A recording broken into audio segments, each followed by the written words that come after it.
Source, creation, creator. Over time, over millennia, there has been many perceptions of where beginning came from. What is life?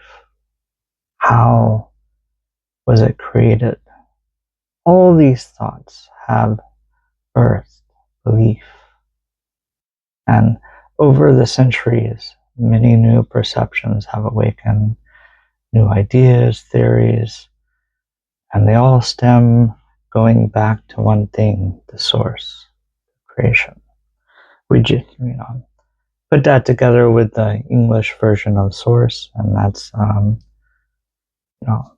where something comes from.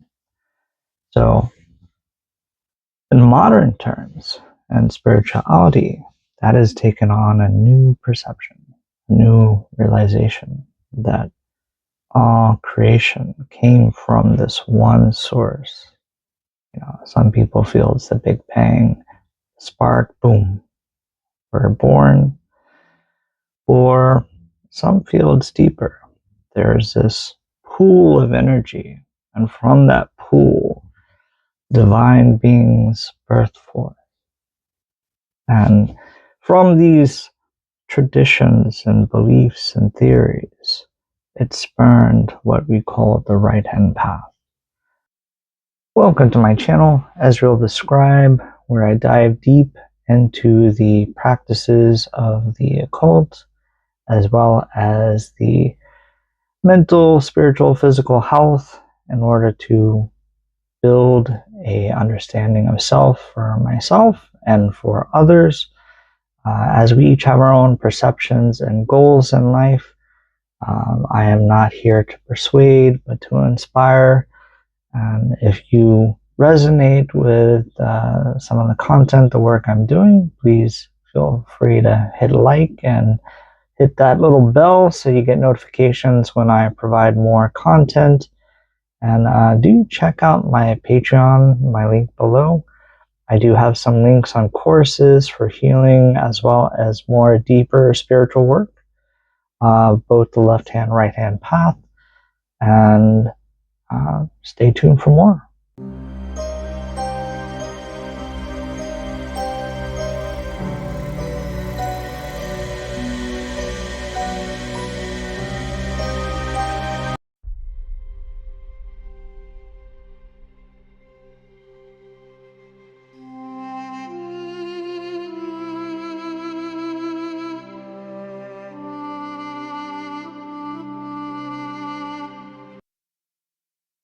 Welcome back. Now, the concepts of the right-hand path have been prevalent in various spiritual and philosophical traditions. Often understood as a path of righteousness, morality, and enlightenment, it contrasts with the left-hand path, which is associated with self-indulgence and personal empowerment at the potential cost of ethical considerations. Now, that is the societal view. I will be covering a video on the left-hand path. We'll go deeper, and there's a lot of misconceived notions on that path, so we'll definitely dive into those as well. Now, the right-hand path has its roots in ancient spiritual traditions, including Hinduism, Buddhism, and various Western mystical practices. In many of these traditions, the right-hand path is viewed as a means of aligning oneself with the divine will, ethical conduct, and the pursuit of spiritual truth, along with aligning the self with connecting to God or Source. Now, this path emphasizes the importance of community, compassion, and the development of virtues such as love, kindness, and humility. Some of the core principles that are involved with the right-hand path are moral integrity, Adherence of the right-hand path prioritizes ethical living and integrity. Many practitioners believe in the importance of living in accordance with moral values and principles which guide their decisions and actions. Another core principle is self-discipline. The right-hand path encourages self-discipline and mastery over one's desires. Practitioners work to cultivate inner strength and control, resisting temptations that lead away from their spiritual goal. So, a good example is the Ten Commandments. You don't steer away from those. Those are part of your ethical framework. Now, another core principle is service to others. One of the key tenets of this path is the commitment to serve others and contribute positively to society. This service can take many forms, including volunteering, teaching, or simply supporting those in need.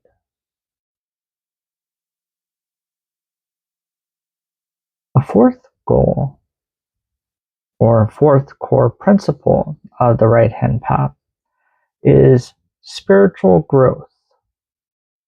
The right-hand path is often seen as a journey towards spiritual enlightenment. Practitioners engage in meditation, prayer, and other spiritual practice to deepen their connection with the divine and enhance their understanding of themselves and the universe through the divine.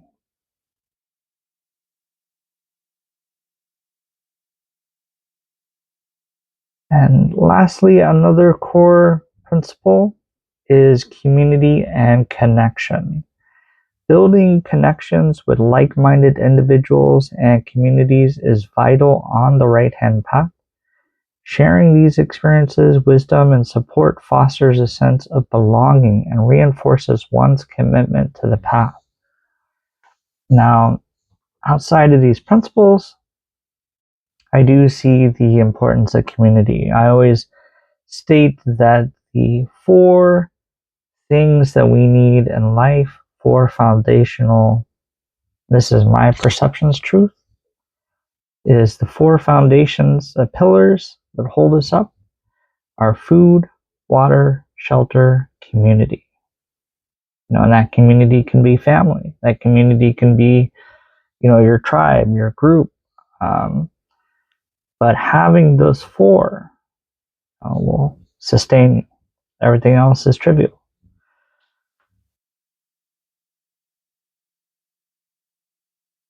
Now, and that, again, that's my perception. So, but some of the right-hand path practices that I touched on a little bit on the core principles is the first one is meditation and prayer. Regular meditation and prayer are central to the right-hand path. These practices help individuals cultivate mindfulness, connect with their inner selves, and seek guidance from higher powers. And when I state seeking guidance from higher powers, that can mean a lot of things. Some people say they've been touched by the Holy Spirit, where they've had this experience where they learned something about themselves, or in a Wiccan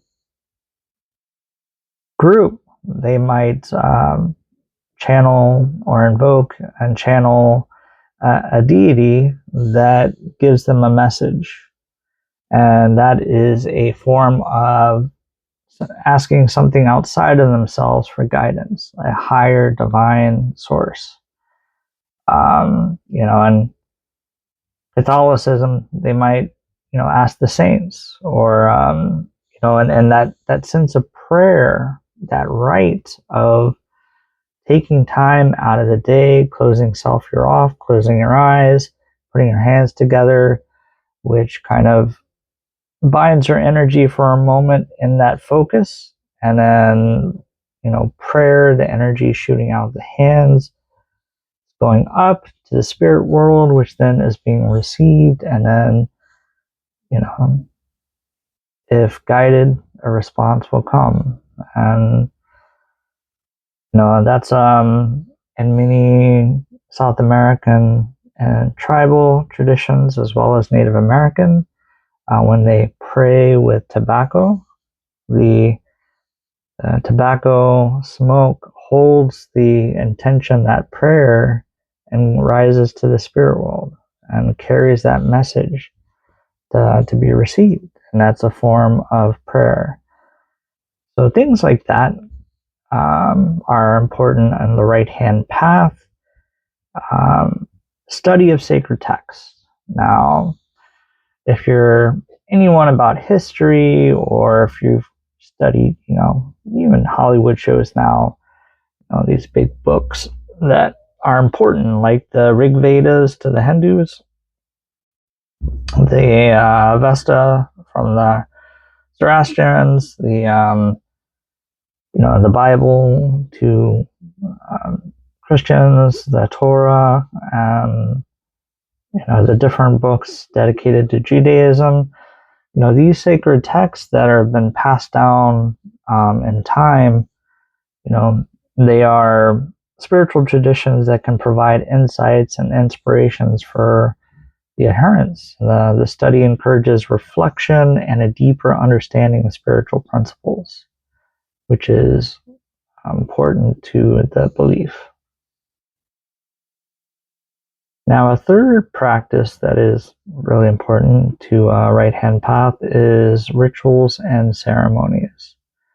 Many followers participate in rituals and ceremonies that honor their beliefs and reinforce their commitments to the right-hand path. These practices often foster a sense of community and shared purpose. Now, again, rituals and ceremonies. I spoke on one with the meditation and the prayer. I think back growing up in a church, how ritualistic each service was. The sermon. We would start, with a prayer at the beginning to God, Jesus, the Creator, and then we would go into song, which is like a singing of the hymns that are dedicated to, the higher source.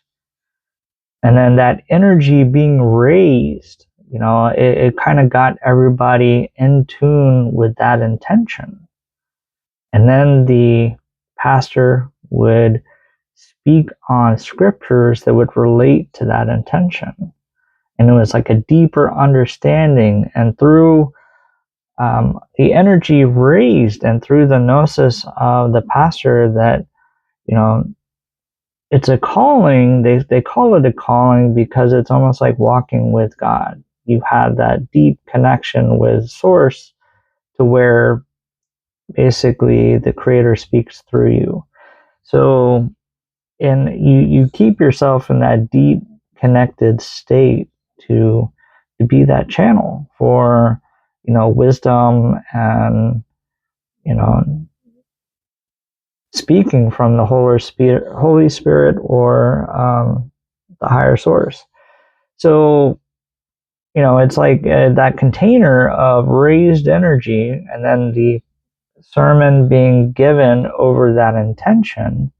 And then at the end, we would have a tithing where you would, offer money to the church. One, it helps sustain the church, but secondly, it's a form of sacrifice of yourself, because you're giving of yourself, and often it's said like 10% or something like that, of your income of that period, that would go towards this congregate, the church, which is also, and that giving, along with the energy raised with the intention, that giving, that gives up to the higher source to ask for, to continue to walk with you, the one that gave. And from that, they would receive, protection from spiritual forces or whatever, they prayed for, that they needed help in their life, and how it happens is through people. The spirit moves through people to help other people to get to their self. So that in itself is a ritual, and it dawned on me years after all being in that church, because I've seen similar rites and different belief systems, like in Wicca. They start with an opening, with an intention. They call to the divine source they're calling to. Then they have a form of raising energy to connect, and then they'll have an intentional focus rite.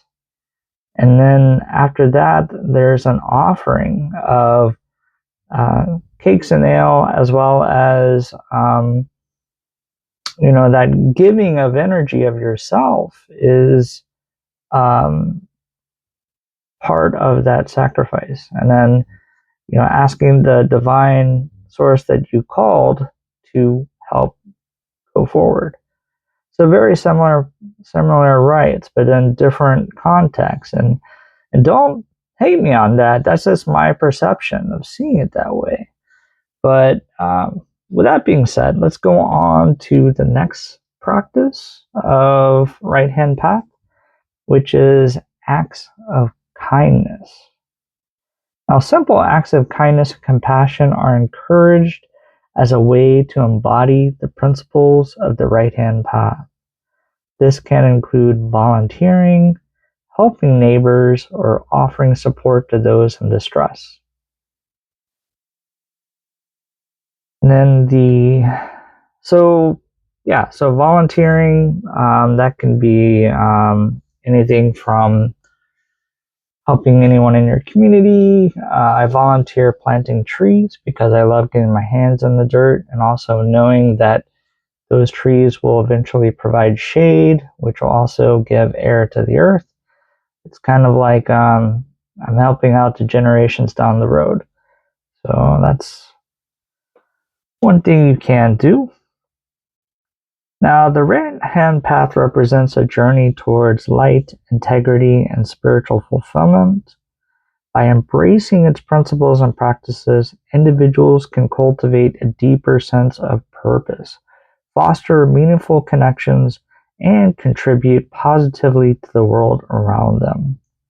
Whether through moral living, self-discipline, or acts of service, the right-hand path offers a transformative way to navigate life's challenges and strive for enlightenment.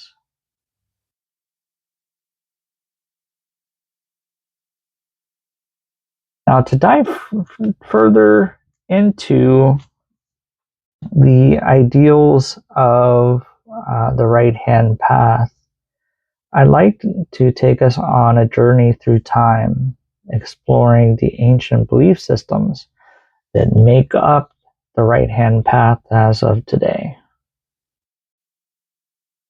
So belief systems encompass the values, principles, and myths that guide humans' behavior, understanding of existence. Ancient belief systems, in particular, hold significant importance as they shape the foundational aspects of culture, society, and governance in early civilizations. Now, the role of mythology in all of this is more important than we know. Mythology is often regarded as the heart of ancient belief systems, serving multiple purposes: explaining the unexplainable, providing moral guidance and creating a shared cultural identity. Now, often, lost civilizations are considered myths because, one, we weren't there, and two, we have little knowledge of them. So all we can consider is, are they real or are they myths? There's so much we don't know. Greek mythology is filled with tales of gods like Zeus and Hera, illustrating human traits and moral lessons. Egyptian mythology houses the stories of Osiris and Isis, representing themes of death and resurrection, reflecting the Egyptians' views on the afterlife. Norse mythology, with the myths of Odin and Thor, represented the struggle against chaos, embodying values of bravery and honor. These different groups, all different pantheons of deities. Pantheons are groupings of deities. And with the Greeks, with Zeus and Hera, if you're not familiar with their stories, Zeus was very promiscuous with humanity and humans, females. And his wife Hera was very upset about that and created quite a few monstrous beings, which later on Zeus's son Hercules had to go through with his 12 labors, or his labors. And then Egyptian mythology with Isis, her belief system went on further into Greece, and the Isean mysteries are still regarded as one of the lost treasures that people are still trying to find out. I mean, there's a lot of books written about it, but it was a rite of passage that would take you through the horrors of yourself, and from it you would come forth anew.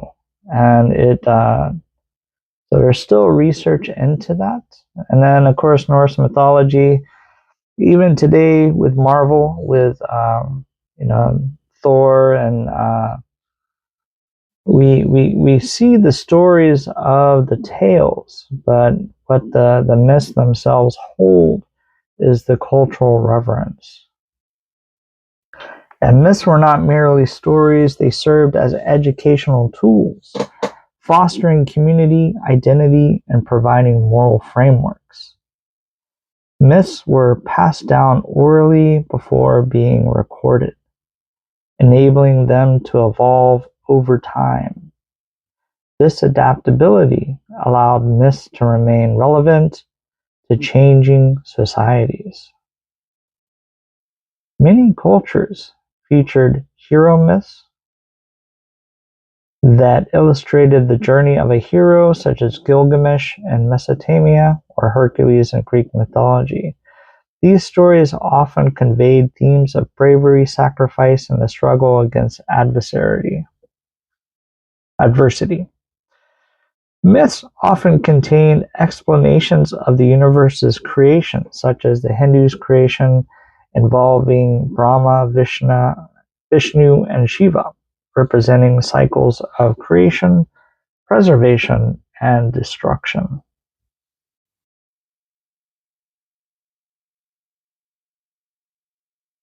And if you're not familiar with who they are, Brahma is the creator, Vishnu is the preserver, and Shiva is the destroyer. And we'll touch on this again a little bit later with nature.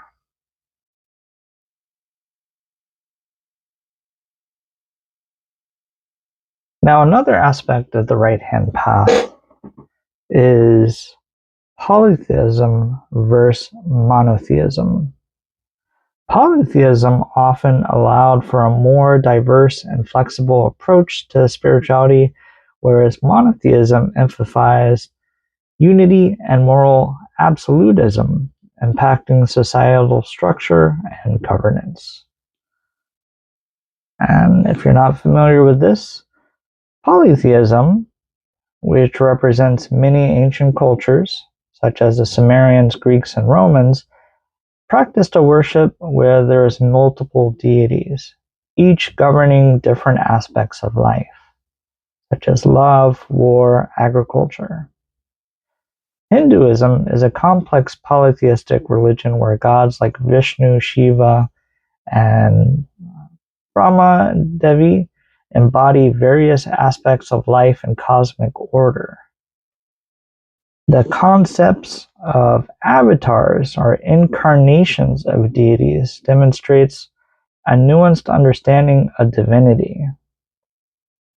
So the avatar incarnation, what that means is every cycle of existence in that pantheon, Hindu pantheon, there's a belief that there's an incarnation, or that deity comes back to life in this reality and embodies a human body, and kind of like the second coming of Christ, except this is like a coming back of like a Vishnu or Shiva or Krishna, or a deity that's going to come back and cause change in the world. And it's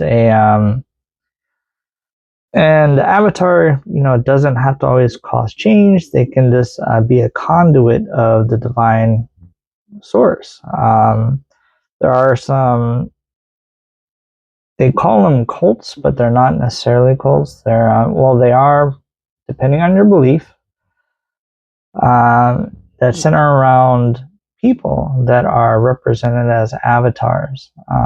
One is Amma in India. Another, Mahayana Babaji, who went up to the Tibetan mountains, went into a cave, laughed off death, and never died. And this one, Babaji, is a puzzling one because people over the centuries have had pictures and have seen him up on that mountaintop, still alive. So that one's a puzzling one, but I'm going to leave you to do your own research on that if you're interested. But the Trimurti concepts represents three principal deities: Brahma the creator, Vishnu the preserver, Shiva the destroyer. Each deity plays a crucial role in the cosmic cycle, illustrating a rich tapestry of a divine function. In the Roman religion, the Romans adopted and adapted gods from conquered cultures, showing a pragmatic approach to polytheism that facilitated social cohesion and stability. Gods like Jupiter, the sky god, Mars, the god of war, were worshipped through public rituals and festivals such as the Roman Saturnalia, which reflected social cohesion and civic duty. Whereas in, the Greek pantheon, the sky god is Zeus, and then Ares is the god of war, and then so forth in other pantheons. Now, monotheism, another aspect of the right-hand path, is the emergence of monotheistic religions marked by a significant shift in belief systems. Emerging from Judaism, Christianity introduced the ideology of loving a personal God and emphasized salvation, which appealed to diverse populations in the Roman Empire. Now, in the 7th century, Islam's emphasis on submission to the one God, Allah, reshaped the region's landscape of the Middle East and beyond, influencing law, culture, and daily life. The 5 pillars of the Islamic faith are prayer,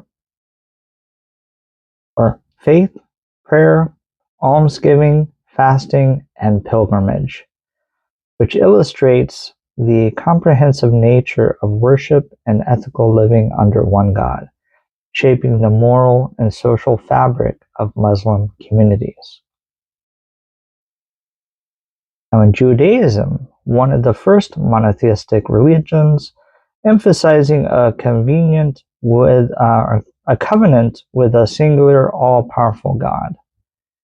The Shema prayer encapsulates the monotheistic essence of Judaism. Hear, O Israel, the Lord our God, the Lord is one. This proclamation emphasizes the exclusivity and omnipotence of God. Zoroastrianism also introduced the concept of dualism with a constant struggle between good, Ahura Mazda, and evil, Ahriman.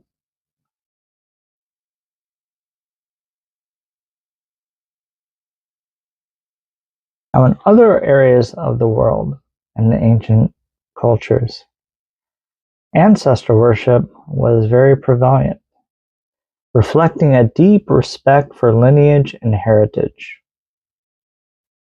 Chinese ancestor worship involved rituals such as offerings and prayers to honor deceased family members, emphasizing the continuity of family lineage. Many African societies believe that ancestors play an active role in the lives of the living, guiding and protecting them. The Akan people of Ghana, ancestor veneration is integral to their belief system. They hold rituals to invoke the spirits of ancestors, seeking guidance and protection. The concept of Sankafa emphasizes learning from the past to build a better future. Common rituals included offerings, ceremonies during festivals, and the creation of altars, which fostered a sense of community and continuity. In Japanese, the Shinto belief, it held a practice of honoring ancestors through rituals such as Obon, where families welcome the spirits of their ancestors back to their home. In the Mesoamerican culture, the Aztecs performed rituals to honor deceased rulers and warriors, believing that the dead could intercede on behalf of the living. The Aztecs believed in the necessity of blood sacrifices to appease their gods and ensure cosmic balance. The festival Atoxicatl honored the sun god Huitzilopochtli, forgive me if I misspelled that, through elaborate ceremonies involving the sacrifice of a chosen individual, which often were captors, and whenever in war, they would sacrifice the captor.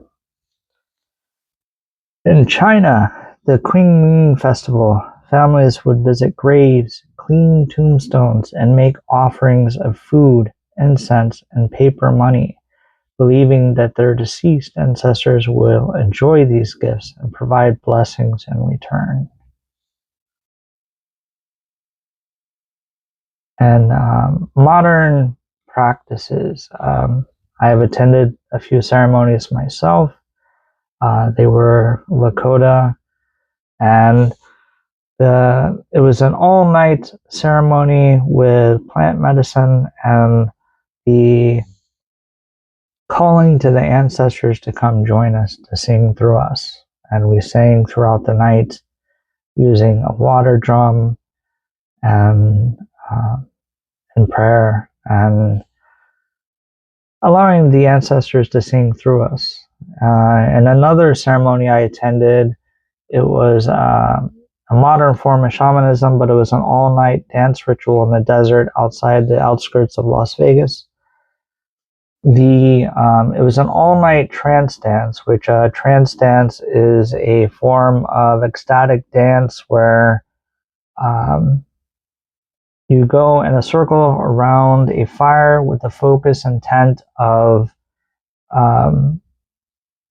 going into a state of prayer, basically, through dance. And throughout the night, there was a calling to the ancestors to come dance with us. And it was and to sing through us. And we would sing songs all night and dance all night. And it was amazing, but it was a very deep ancestral type of rites. And that's how some of those practices from the old days are still prevalent today. Shifting back to the right-hand path aspects, another one is nature and deity worship. And when I mean nature and deity, it's a merging of the two. And many ancient cultures revered nature, attributing divine qualities to natural elements. Native American beliefs was seen as a sacred, and spirits, or nature was seen as sacred, and spirits were believed to reside in animals, plants, and landscapes. The Celts of Ireland, Scotland, Gaul, Thrace worshipped the various nature deities associated with the earth, sky, and water, reflecting their deep connection to the land. Indigenous Australians believed in the Dreamtime stories. These narratives explain the origins of the land, animals, and people. For instance, the story of the rainbow serpent illustrates the importance of water and its connection to life and creation. The rainbow serpent is both a creator and a protector of the land. Now, connection between deities and natural elements. Deities are often represented forces of nature, such as the sun god Ra in Egyptian mythology, or the earth goddess Gaia in Greek mythology, emphasizing the interdependence of humanity and nature. These belief systems promoted a sense of stewardship over the earth, encouraging sustainable practices and respect for the environment. Many ancient cultures practiced animism, which animism is a believing that all elements of nature, including animals, plants, and even inanimate objects, possess spirits. This belief fosters respect for nature and promotes sustainable practices. So some of the belief systems even today follow the guidance that all animals and plants are sacred, and this stems back from these ancient belief systems that the eagle spirit lifts you up. The different animals have different purposes in your life and spiritually, and are respected as such. Like the sun god Inti was central to Inca society, symbolizing life and agriculture. The Incas' elaborate ritual aimed to ensure agricultural fertility and favorable weather. So they would, the children of the sun, that's what they, the sun god, and,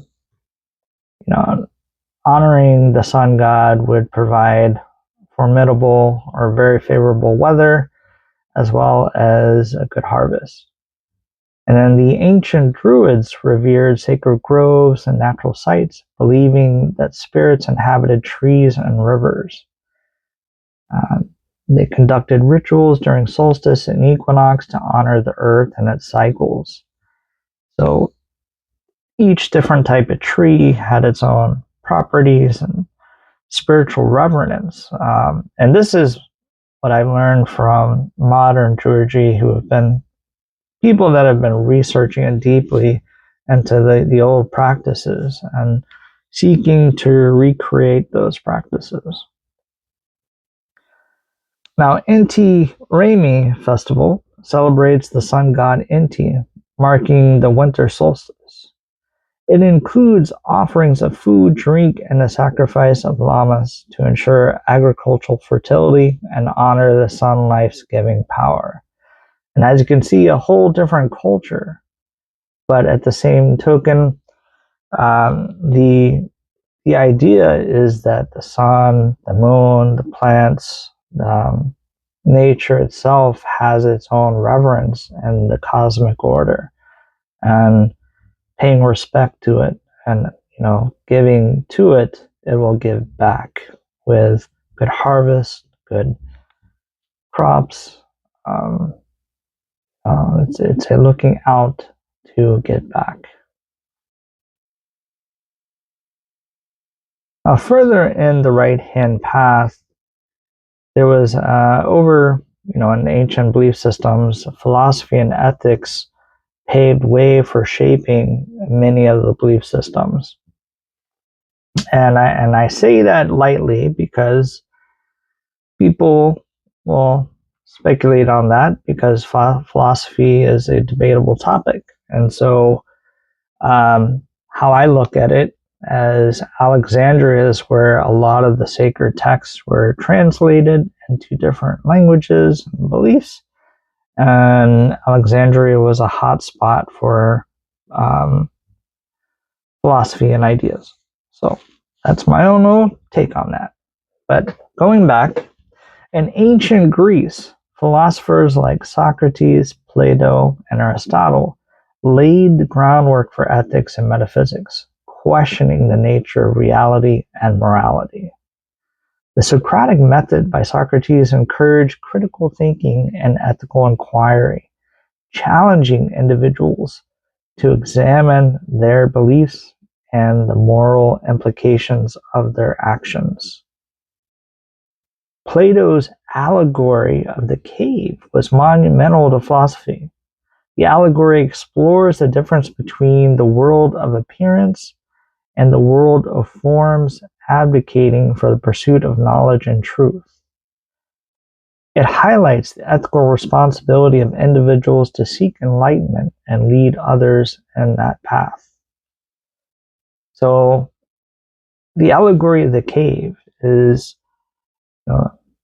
Plato would have people go in this cave, he would light a fire behind them and post images or create these images that reflect on the wall.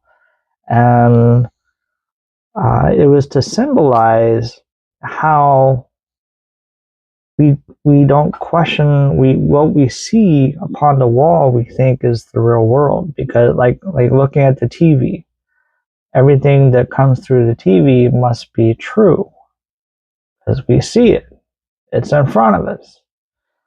But if you go out of the cave, go out of the idea of what that box is and get the truth yourself, go out, that steps out of that goes into integration and experience, like going to seek the truth, pursuit of knowledge and truth. And then Socrates, of course, he would always answer with another question. So the questions would go back and forth. The information would go deeper and deeper because the questions would go deeper and deeper. And so that's how that worked. And still to this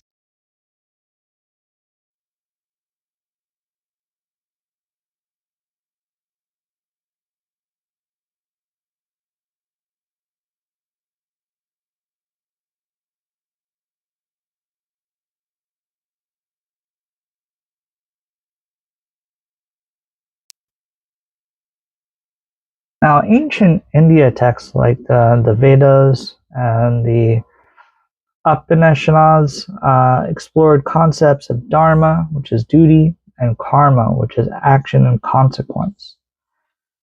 In Buddhism, the teachings of the Buddha focus on ethical conduct, mindfulness, and the pursuit of enlightenment.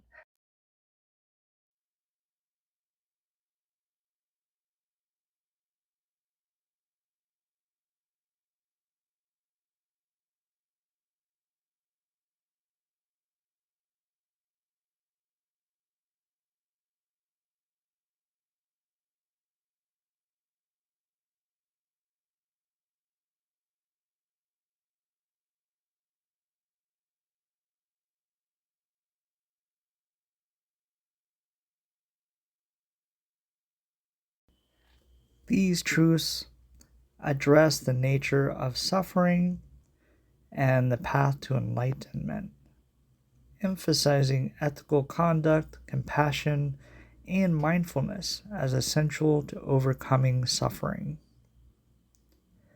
Philosophers like Confucius emphasized moral governance and social harmony, laying the groundwork for political thought in East Asia. The five relationships of Confucius emphasized hierarchical relationships: ruler to subject, father to son, husband to wife, elder to brother, younger brother, friend to friend, as foundational for social harmony and moral conduct, influencing governance and family structures in East Asia. These ancient belief systems provided moral guidance and guidelines that influenced law, governance, and social behavior, shaping the ethical landscapes of future societies. The philosophical inquiries of ancient civilization have had a long-lasting impact, forming the basis for many modern ethical theories and religious beliefs. So you would think, why did this decline? Well, the decline in ancient belief systems often coincided with significant historical shifts. Fall of Rome, fall of different, being conquered by other groups. And then later on in the more modern times, the spread of European colonialism led to the suppression of indigenous belief systems as missionaries sought to convert local populations to Christianity. Spanish colonizers suppressed indigenous religions, imposing Christianity and often destroying sacred sites, such as the invasion of the conquistadors. This led to the loss of traditional beliefs, but also to the emergence of syncretic religions like Mexican Dia de los Muertos, which blends Catholic and indigenous practices. And then in some cases, ancient beliefs fused with newer religions, leading to the development of unique practices such as voodoo in Haiti. Voodoo is a syncretic religion that combines African spiritual practices with Catholicism. The worship of spirits, Lao, reflects African heritage while incorporating Catholic saints, demonstrating resilience and adaptation in the ancient beliefs.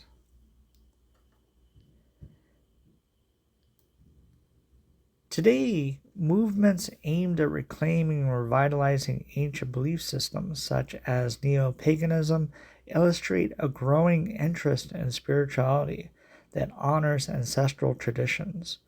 Movements like Wicca and Druidry have sought to revive and reconstruct ancient pagan practices, emphasizing nature worship, rituals, and a reverence for the earth, appealing to the contemporary spiritual seekers.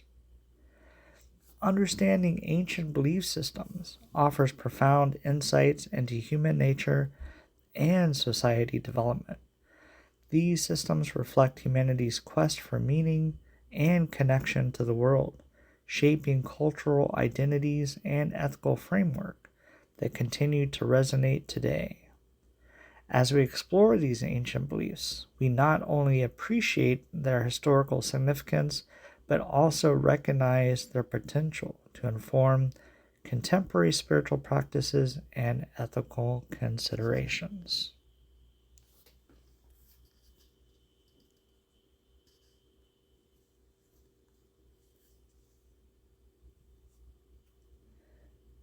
That is my take and perception on the right hand path. If you have enjoyed this message on the subject, please hit the like button.